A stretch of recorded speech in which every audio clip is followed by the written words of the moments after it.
Welcome back to Cord Cutting Today, where we break down some of the biggest stories happening in the world of cord cutting, including: will 5G kill free over-the-air ABC, NBC, Fox, and CBS? There's a new format war coming for your television, and it's probably coming at the worst possible moment. We'll tell you what's happening there. This also as local ABC stations are pushing the FCC to end ownership caps. We'll tell you what's happening there. There's a lot of push on the FCC as the National Association of Broadcasters show is underway right now in Las Vegas. And lastly, lots happening in the world of television, but 38 years ago, Fox launched a defining TV show that helped put them on the market. We'll tell you which one it was that helped make Fox a household name 38 years ago this week. These stories and a whole lot more coming up in a quick second. First though, if you want to learn more about any of the stories, check out the show notes, and in the first pinned comment, I'll put a link to each story so you can find them there. If you're new here, please consider hitting that subscribe button, hitting that thumbs up. Doing one or both lets YouTube know you enjoy what we do here, so they recommend our videos to more people. It really does help us, and hopefully we can help you break free from the high cost of TV and still watch the shows you enjoy. All right, let's dive into it. So, current over-the-air TV standard, which has been around since the late 2000s, ATSC 1.0 is the standard. That offers HD. It was a big deal when it came out because it went from SD to HD, went from analog to digital signal, created all those sub-channels, allowed you to have a lot more free over-the-air television. Became very popular to a point, and really did help bring a boom back to over-the-air television, which had slowly been declining for a long time, coinciding also with this launch of streaming options from like Netflix and other places, helping grow cord cutting in the 2010s as we know it today. Now though, TV companies are trying to find the next generation. A lot of promises of 4K and more channels and new features, and the list goes on and on. The problem being though is there's also been a lot of pushback against them because they've been putting DRM. The problem with that making it very hard for some of the features that people have enjoyed, like tableau DVRs that would allow you to stream your DVR in your home or out of your home and different things, making it hard to do that kind of stuff. Now, there's a new competitor, just as ATSC 3.0 is asking, or pushers are asking the FCC to set a firm date for when they can shut down the older standard and force people to switch over to ATSC 3.0.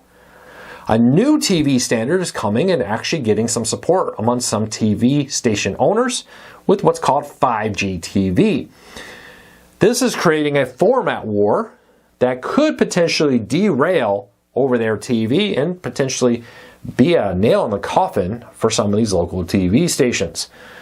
5G, as you would expect, uses the same kind of 5G standard you get data on your phone and other devices from, but to deliver television to compatible devices. Now, many phones and different things could theoretically be compatible.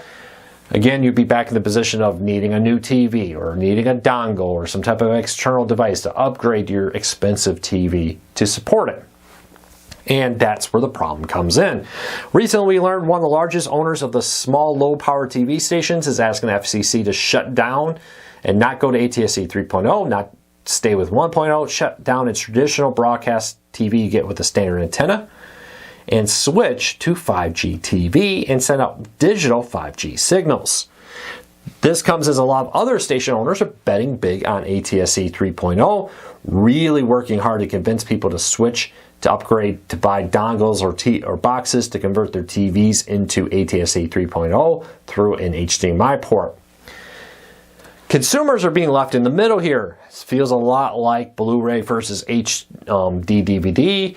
Not quite sure where to go. Much bigger problem here is it's making many consumers just say, forget it, I don't need an over-there TV. I'm going to go to cut out the middleman, cut out these local TV station owners, and go to things like Amazon Prime, Netflix, Disney Plus, Hulu, Peacock, Paramount Plus, and the like, where I'm buying access the next day directly from the company who makes this stuff, cutting out all these local TV station owners on it.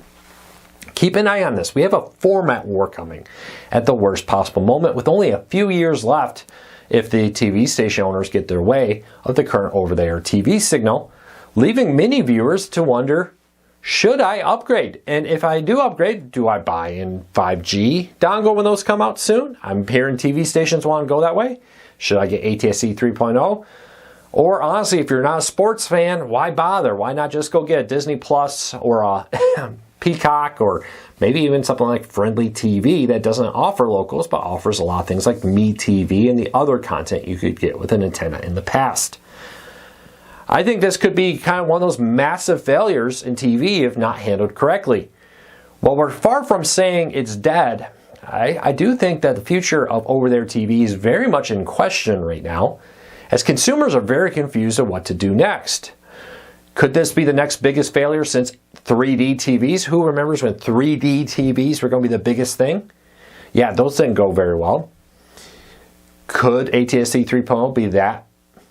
We'll see. Could be the biggest failure since that, at least, if it's not handled right. TV stations have spent billions of dollars to do this, and so far, many of the big promises of it, like 4K TV, has not really kind of reached the masses as expected. We'll keep a close eye on this, but future of free over-the-air TV, definitely in doubt. And again, this comes as, at the same time, local TV station owners from ABC, NBC, Fox, and CBS are asking the FCC to eliminate ownership rules.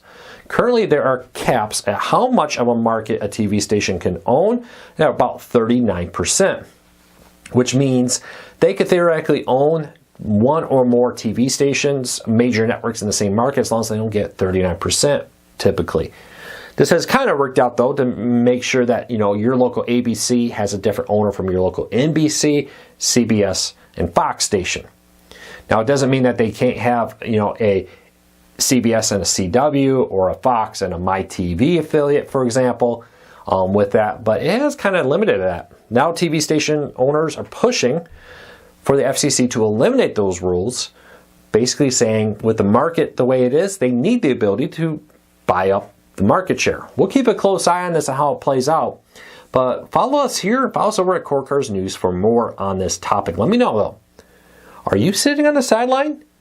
What happens, are you waiting to see? I think a lot of people are with ATSC 3.0. Let me know. All right, 38 years ago, a TV show launched on Fox that helped a fledgling new TV network kind of become a household name. Married with Children debuted April 5th, 1987. I said that kind of weird, but hey, live recordings. And this groundbreaking show helped establish Fox as one of the most watched TV networks at the time, from a very distant small network to becoming a big player alongside CBS, NBC, and ABC. Now, it was a long time before, they really kind of became on par with them with getting NFL rights and different things. But Married with Children is often cited, and rightfully so, as one of the shows that put Fox on the radar. It's hard to believe it's been 38 years since it came out. Hey, we just talked about a lot of over-the-air TV. April 2025 is here, and we got a new breakdown of all the major live TV services like YouTube TV, DirecTV Stream, Fubo, Hulu, Sling, and more. If you want a side-by-side comparison, Jess and I did an update of this. A lot has changed recently. Check it out. Link in the show notes if you want to learn more about that and see a full breakdown of all the channels on it. Also, if you're a fan of Google TVs, Walmart's on line of products, they've become some of the most popular Google TV boxes in the United States with powerful specs at good pricing, is working on a new one. Now, once again, Walmart is notorious for this. They don't make any announcements. They just kind of put them on their website or put it in the store shelves. Walmart PR, hey, give me a call. I'd love to review this. I'd love to cover it, let people know what I think. But local Walmart stations in a few areas across the country have apparently appeared with these new Google streamers. Now, they are a mid-range device, it seems like. Details are still very thin. Has a new processor that we don't know a lot about, and a decent amount of RAM with this. 2 gigabytes RAM, 16 gigabytes of storage. A lot of people say only 2 gigs. Most Fire TVs are also only 2 gig. Most streaming players are 2 gig or less. Wi-Fi, standard setup there, 4K Ultra HD. What they're now calling Google Cast, which is basically Chromecast built in, but they've rebranded to Google Cast and more with it. We'll keep a close eye on this. I've been trying to find it. I went to a bunch of my local Walmarts. It's not there. It's not on their website yet. But once we get our hands on it, we will be doing a full review over at cordcuttersnews.com.